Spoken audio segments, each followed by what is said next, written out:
मला विकासाच्या दृष्टीनं काही करता येईल काय त्याचं सुद्धा मी मार्गदर्शन घेणार आहे. आपण सर्वांनी मला मतं दिले, प्रेम केलं,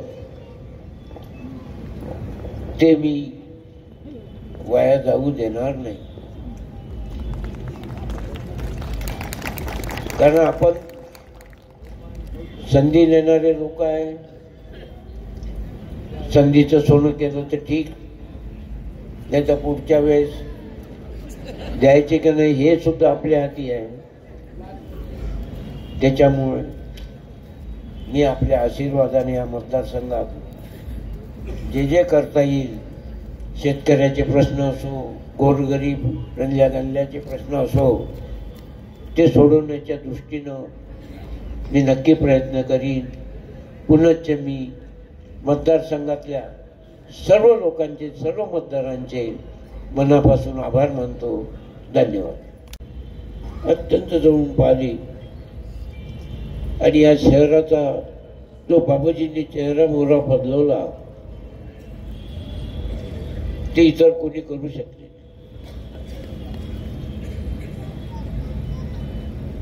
या शहराचा विकासासाठी बाळासाहेब चौधरी सारखे ज्यांनी 1 कोटीच्या खर्चामध्ये दरवर्षी गाडगे बाबा पुरस्कार मिळवला, पण आज त्याच कचऱ्याच्या ठेक्यामध्ये 13-14 कोटी देऊन सुद्धा पुरस्कार आपल्याला स्वच्छता मिळू शकता नाही, याची खंत मनामध्ये आहे. आणि भविष्यामध्ये ज्या काही अन्यायकारक गोष्टी या मतदारसंघामध्ये होत असत त्यांना न्याय देण्याचं काम मला भविष्यात करायचं आहे. मला एकटीच मुलगी आहे, स्वतःचं ऑफिस नाही.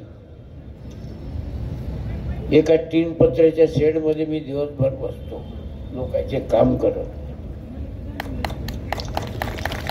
त्याच्यामुळे मला फक्त विकास आणि विकासाचाच फक्त मला आता मोह राहणार आहे. मी अपघातातून वाचलो, एक मोठ्या आजारातून बाहेर निघालो. मला कोणतेही औषध नाही, फक्त शुगरचं औषध आहे आणि मी एकदम तंदुरुस्त आहे. आणि आपण मला आमदार बनवलं, आता मी आणखी जोमाने आपल्या लोकांसाठी काम करणार आहे. मला यवतमाळच्या तमाम जनतेने एवढं भरपूर प्रेम केलं की ते मी आयुष्यातही विसरणार नाही. आता फक्त या मतदारसंघाचे जे ज्वलंत प्रश्न आहे, एक पाण्याचा प्रश्न,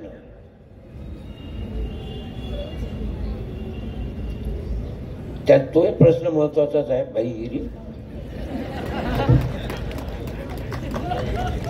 तो पण आपण निकालात काढू भविष्यामध्ये. मी म्हटलंच आहे ना, अन्याय झाला तिथं आपल्याला गेलंच पाहिजे आणि त्यांना न्याय मिळून दिलाच नाही. या निवडणुकीमध्ये सर्व जाती धर्माचे लोक, प्रशासनातले लोक, कर्मचारी, महिला, तरुण वर्ग या सगळ्यांनी भरभरून मत दिलं. बाबूजींनी MIDC आणली, तरुणांना रोजगार मिळाला. विजयबाबू आपल्या पाठीशी आहे. सरकार जरी नसलं विजयबाबू सरकारपेक्षा काही कमी नाही. त्यांच्या देशामध्ये, राज्यामध्ये काय संबंध आहे आपल्या सगळ्यांना माहीत आहे. ते काम करणाऱ्या लोकांवर प्रेम करतात हे सुद्धा माहीत आहे. आपल्या MIDC मध्ये बरेच उद्योग बंद पडलेले आहेत.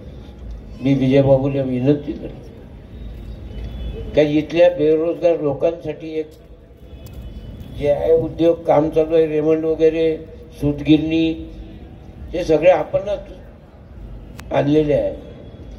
एक दोन उद्योग जर मोठे उद्योग आपल्या शहरामध्ये आले तर इथल्या तरुण रोजगारांना संधी मिळेल.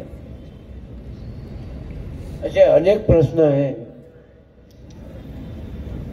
जे निर्माण करून ठेवलेले आहे, ते दुरुस्त करण्याचं सुद्धा काम मला करायचं आहे. त्याच्यामध्ये सुद्धा विजयबाबूची मदत घ्यायची आहे.